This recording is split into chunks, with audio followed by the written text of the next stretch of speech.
De la tarde y hoy vamos a empezar mirando a los resultados de un sector empresarial muy concreto, el de la defensa. Ya les hemos contado aquí muchas veces que el sector de defensa de Estados Unidos es el más potente del mundo, el que fabrica más armas y el que tiene las empresas más grandes en cuanto a armamentísticas. Y como les decíamos también estos días, la guerra en Ucrania, por ejemplo, ha servido mucho a estas empresas para disparar sus beneficios. De hecho, la invasión rusa de Ucrania en 2022 está empezando a impulsar los ingresos de los contratistas de defensa, también a medida que clientes como el gobierno de Estados Unidos reabastecen suministros enviados a Ucrania y países de toda Europa se arman también con la vista puesta en las agresiones de Moscú de momento sobre el territorio ucraniano. Hoy cuenta Reuters que los contratistas de defensa de Estados Unidos como Lockheed Martin, como General Dynamics, pero también otros, esperan que los pedidos existentes de cientos de miles de proyectiles de artillería, cientos de interceptores de misiles Patriot y un aumento en los pedidos de vehículos blindados esperados en meses venideros van a disparar sus resultados en los próximos trimestres. A finales de este año, del año pasado, se firmaron nuevos contratos para suministrar directamente a Ucrania o para reponer armas enviadas por parte de Estados Unidos a Ucrania, pero ahora los ingresos están fluyendo directamente a estos grandes contratistas de defensa, Lockheed Martin, General Dynamics, a RTX, que es la antigua Raytheon. Todas estas han publicado sus resultados y son mejores de lo esperado en los últimos días. Sus ejecutivos también hablan en esas ruedas de prensa y lo que dicen es que esperan que tanto el conflicto en Ucrania como la guerra de Israel con el grupo Hamas aumenten la demanda de armas en el corto plazo. Les pongo ejemplos. Por ejemplo, ha hablado el CFO de General Dynamics y contaba esta semana que habían pasado de tener unos pedidos de 14.000 rondas de artillería a 20.000 y que lo habían hecho de manera muy rápida, e incluso decía que estaban trabajando antes de lo previsto para acelerar la capacidad de producción hasta 85.000 o incluso 100.000 rondas de artillería al mes. Claro, el conflicto en Israel no va a hacer más que aumentar esa demanda. La unidad de sistemas de combate de General Dynamics, que fabrica vehículos blindados, tanques y la artillería que utiliza Ucrania, ha registrado, por ponerles cifras exactas, un repunte de ingresos de casi un 25% en comparación con el mismo periodo del año anterior. Luego está RTX, que fabrica los cohetes AMRAAM utilizados en Ucrania. En su conferencia de resultados ha dicho que ha recibido 3.000 millones de dólares en pedidos desde que empezó la invasión de Ucrania en febrero de 2022 y que están relacionados muchos de ellos también con la reposición de las existencias de guerra de Ucrania y de Estados Unidos, y que la compañía todavía espera aún más. Si nos vamos a otra empresa, a Northrop Grumman, las ventas del tercer trimestre del segmento de sistemas de defensa han aumentado un 6% por la alta demanda de municiones y de motores de cohetes utilizados en los sistemas de lanzamiento múltiple de cohetes guiados, que desempeñan un papel crucial en el apoyo a los esfuerzos de defensa de Ucrania contra Rusia. Y aunque he de decir que Estados Unidos es el que más se beneficia de esto, lógicamente, ya les hemos dicho que es una de las mayores industrias armamentísticas del mundo, la verdad es que se beneficia, bueno, pues por precisamente su tamaño, pero en realidad está ocurriendo en todas las empresas del sector, de todos los países, no solo de Estados Unidos. Por ejemplo, la sueca Saab también ha elevado su perspectiva de ventas para todo el año este jueves, precisamente, gracias a la fuerte demanda de defensa. Está en Alemania, por ejemplo, Rheinmetall, que ya saben que es la compañía de los tanques Leopard. Ha dicho que las ganancias del tercer trimestre han subido gracias a la fuerte demanda de armas y de municiones.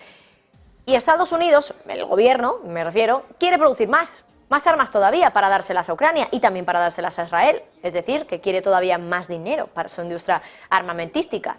Y de hecho ya saben que el gobierno de Biden ha pedido 106.000 millones de dólares en un nuevo paquete de ayudas para Ucrania, para Israel, para la región del Indo-Pacífico y para vigilancia fronteriza.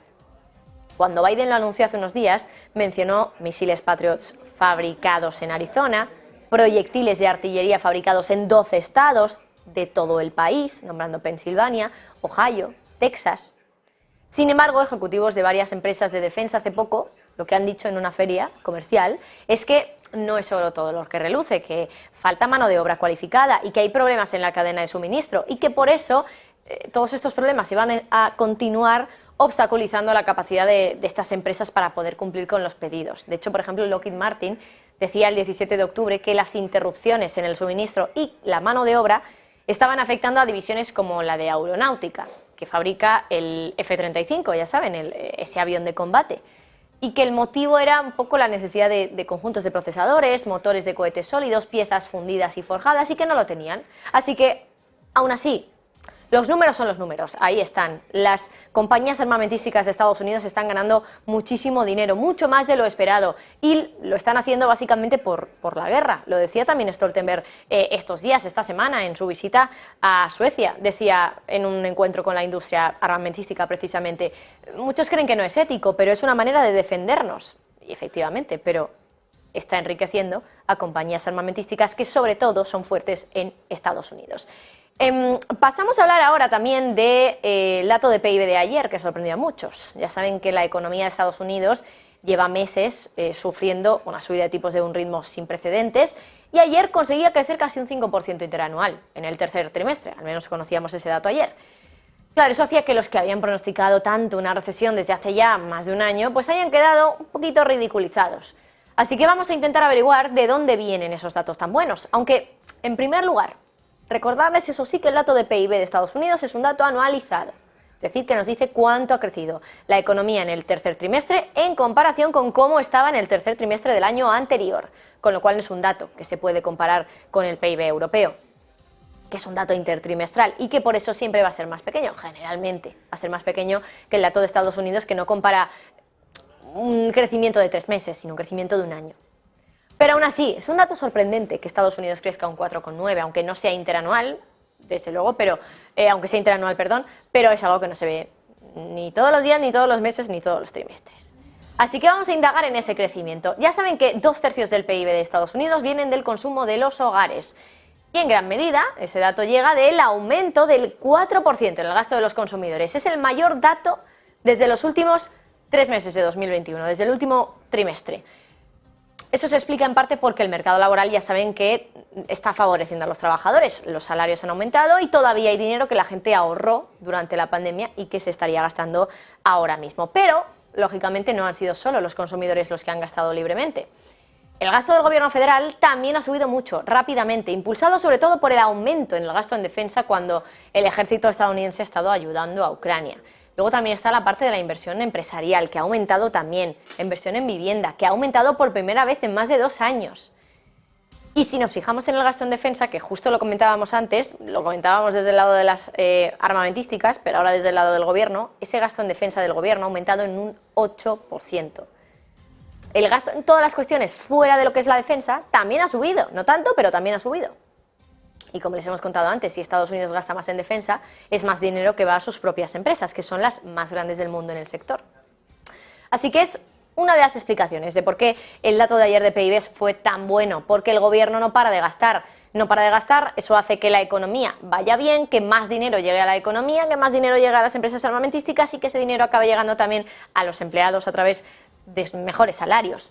Al final es un poco un círculo vicioso esto de los ciclos económicos y por lo tanto si el gobierno gasta más dinero, eso hace que finalmente, pues bueno, la economía vaya mejor. Esa es una de las claras explicaciones de por qué ayer el dato fue tan bueno. Y ahora, por último, voy a hablarles otra vez de una de las cuestiones que después de lo ocurrido en Israel parece que quedó algo más olvidada, sucedió prácticamente en paralelo, que es el incidente en el mar Báltico.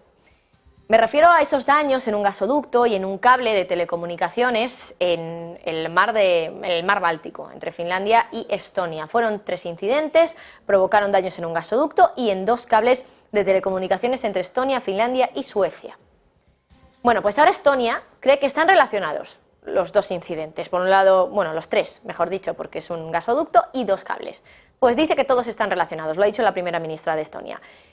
Y parece que ya tenemos sospechoso. China.